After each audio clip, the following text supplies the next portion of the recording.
Opisyal na listahan ng mga kandidato sa nalalapit na 2025 midterm elections inilabas na ng COMELEC. Tutukan sa report.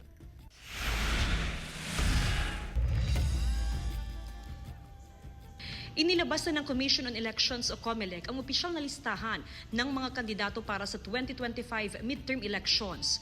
Kabuang 3,500 ang bilang ng mga kandidato sa Region 1. Mula ito sa mga municipal councilor, vice mayor, mayor, House of Representative, governor, vice governor at board member.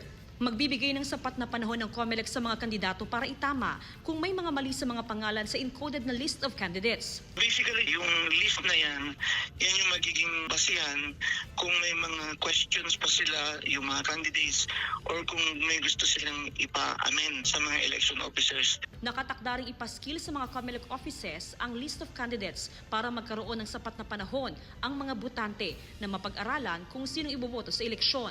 Para sa akin po, ma'am, mas okay na rin po para makilala po ng mga ibang tao kung sino na po yung mga kandidato at tatakbo nitong election sa 2025 po.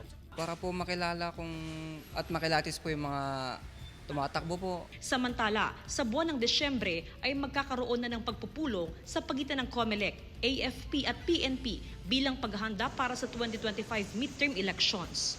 Kasama si Jing Dacanay, Jasmine Gabriel Galban, One North Central Luzon.